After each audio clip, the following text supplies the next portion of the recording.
So, my name is Jared Krinsky, and my topic is going to be about interactive creativity, pretty much bringing different mediums together and creating new ideas and creations. So, a lot of people in life, they think they can either create or they can't. Some people are artists, some people aren't. But I personally believe that everyone can create something. And pretty much through how I plan on talking about this, you might realize in yourself that you could do the same. So, pretty much to give a bit overview of who I am, there's my business card. So, I'm a teacher, a freelancer, 3D modeler, animator, game designer, artist, and last but not least, an interactive multimedia wizard. So, one of the reasons I always have that really up there is a lot of people come to me and they say, Jared, what do you do? And I tell them I do all these things. And once I always get to like the interactive multimedia wizard, they're like, what is that? I was like, well, I don't really consider myself being a developer per se. I feel like there's so much more to it. And I kind of feel that I hit the cusp of technological magic where I can amaze people with what I create. And you don't really get many chances in life to actually officially call yourself a wizard. So putting it into perspective, there's a bit of a backstory to like how I came up with this idea. So when I was little, I never knew what I wanted to be. Every other day, I kind of changed my direction of who I wanted to become in career. Like when I was little, I wanted to be someone who made robots, or invent things, or make games, or just be an artist in different forms. And it wasn't really until I got to college that I figured out what I wanted to do. And in a sense, it's very important to all of you to kind of figure out your own way. So what does someone who doesn't know what they want to be do? So going into this, I went to the College of New Jersey in this newish program called Interactive Multimedia. And what it did was it taught a whole bunch of different types of classes in technology and pretty much how they work together in different ways. So with that being said, I had a bunch of these amazing professors. So I had Professor Claire Smuga, she taught me animation. Edward Kim, he taught me game design. Chris Alt, he taught me interactive creation in general. John Koypoff taught me programming. And Phil Sanders taught me fine art.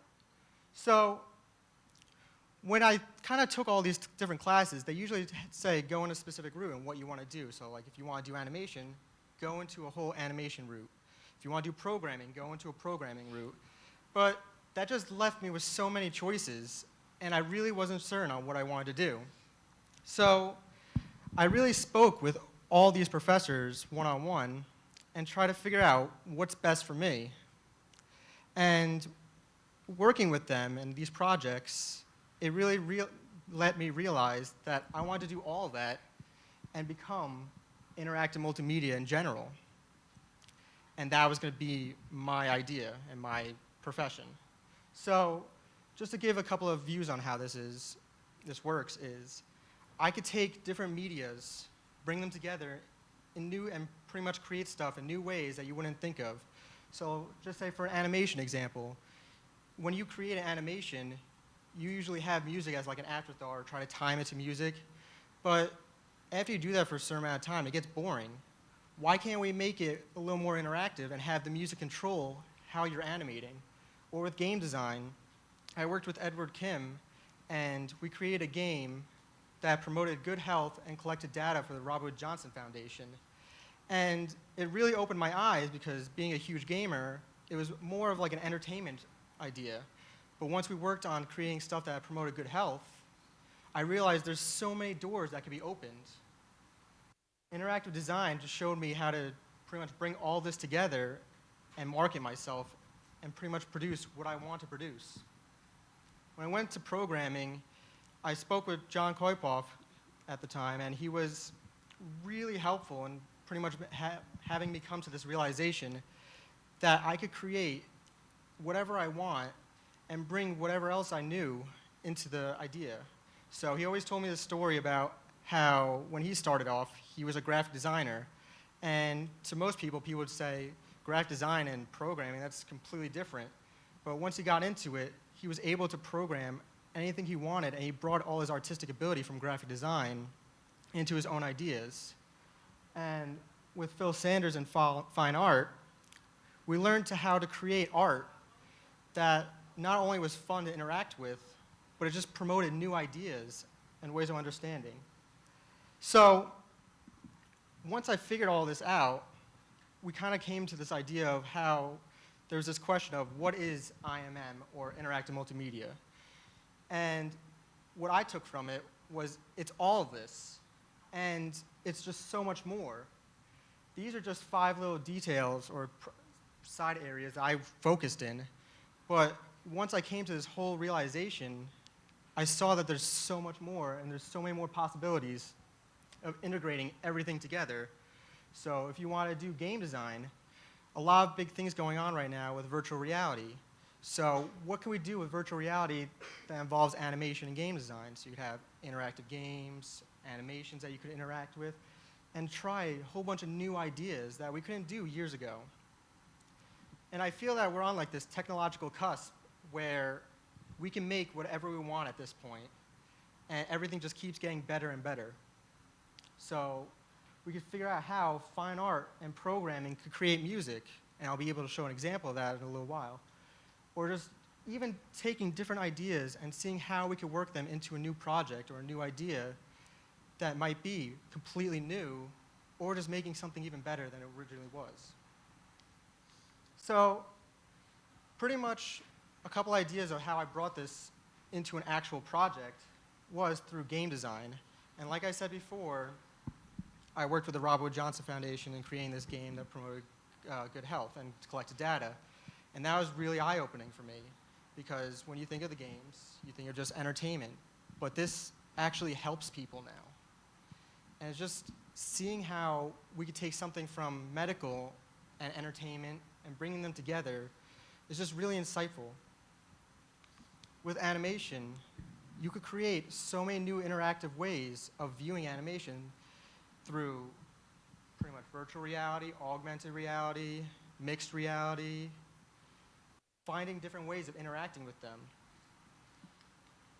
So some of the examples I really like to show, and just like to show how these ideas kind of came through, is with one which is interactive instruments. So every year they have like this showcase, and one of the projects I wanted to work on was trying to make something better. So for those of you who haven't been to the TCNJ campus, they have these giant pixel spheres. And they look nice. Some people hate them, some people love them. And I wanted to see what can we do to them that would make them better, and pretty much convince the people who didn't like them so much to really get a new idea and perspective on them. So what I did was I created this idea where I turned the pixel itself into its own instrument, and that fed to my computer. And while it fed into my computer, it popped it right back out into a specialized speaker that pretty much shot out vibrations back into the statue or the installation that created its own speaker as well. So you basically have this giant ball, per se, that you could tap on and make these beautiful sounds and shoot them right back out, when before all it was a statue. And it got a lot of people come up to me and say, wow, I never really saw like the potential in creating art that you can interact with, and it adds a whole new idea to it. So with this next project, I created Hologram. So one of the things we had to do is like a senior thesis, and what I did was I wanted to create a 360-degree interactive hologram, which to some might seem like a crazy feat, but it helped me learn a lot of things. And with that, it showed off like what I knew and my own problem-solving skills. So when it first started, all I wanted to do was create a 360-degree hologram that you could view, walk around, see it from all sides. And it was like a really cool installation piece. It showed off animation. It could do whatever. But I wanted to take it a step further. So before I figured out all this, I had to learn a bit of programming. So I learned to program enough to create the rig to record all these animations, which in turn allowed me to create this tool that animators and game designers can use into creating their own holograms. And once I figured that out, I was like, wow, this is awesome. How could I bring it a step further? So back then, it was when Leap Motion came out. And if you don't know what Leap Motion is, it's basically a little square that detects hand gestures. And what I did was I wanted to add that to my hologram. So I learned a bit more programming and worked with some game design engines and worked on that. And it created this interactive hologram, which honestly, to me, it felt really cool because it was creating something from, if you saw like a movie like Iron Man, it's like, this is there, and I made this. And you can see how people can interact with this and work on new ideas. And it's fascinating. And I had a lot of people come up to me and says, what else can it do? And I was like, what do you want it to do? And they came to me and they're like, can we do something with advertising? And I'm like, of course. You could just create what you want to show and throw it right in. And it's fantastic because like even right now, I'm currently working with like an architecture firm on bringing this to life and allowing people to show how buildings and rooms can look in a 360-degree hologram, which I'm pretty sure no one else could really say. So along with that, I have some other inspiration. And I read this book on Clay Shirky, and he talks about collaboration. And basically, the main idea of it is how everyone could come together and create their own idea, and it makes something fantastic. Another person was Steven Johnson, and I was taking the inspiration through a bunch of different disciplines. So he wrote this book called Where Good Ideas Come From. And upon reading it, I really understood what he was trying to convey. So for one of the examples, it's like if you have one idea, but you just can't finish it, someone else on the other side of the world could have the other part of your idea, and you could come together, collaborate, and make exactly what you want. And it's really great for me because I love collaborating with people and trying to get more and more ideas out there and seeing how we can make new things. So I usually personally overload myself with a lot of side projects, for lack of a better term. It kind of gives me my own personal hell.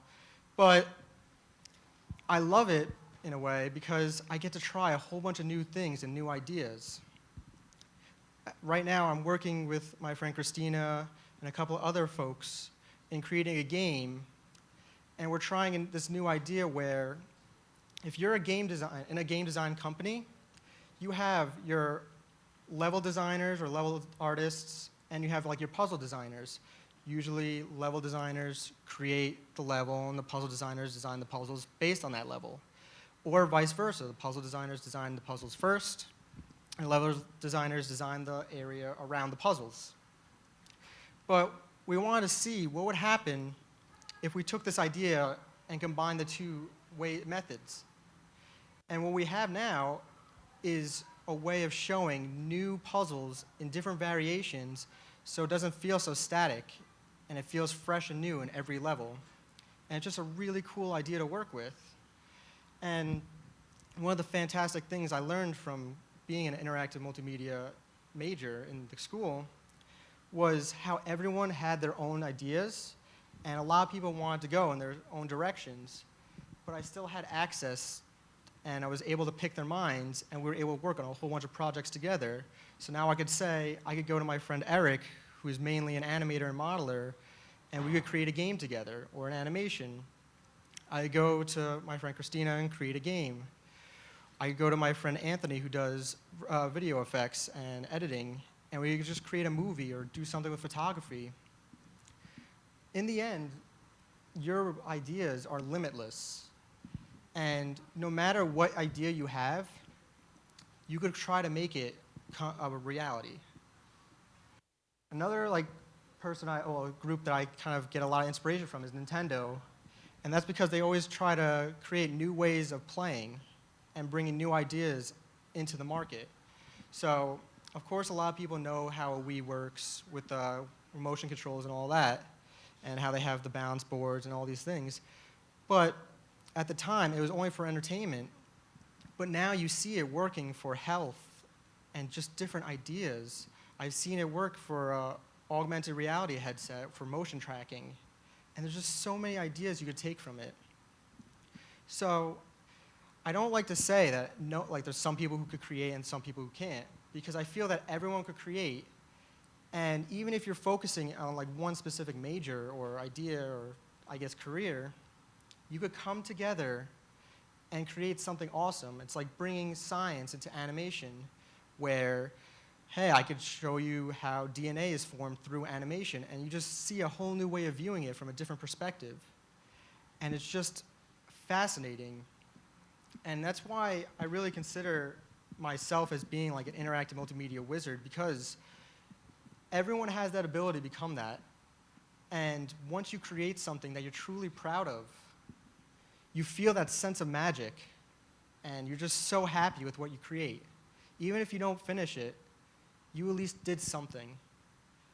And that's pretty much the main gist of what I try to come about with bringing people together and bringing different technologies together into creating this new media and these new ideas and moving toward the future. Thank you.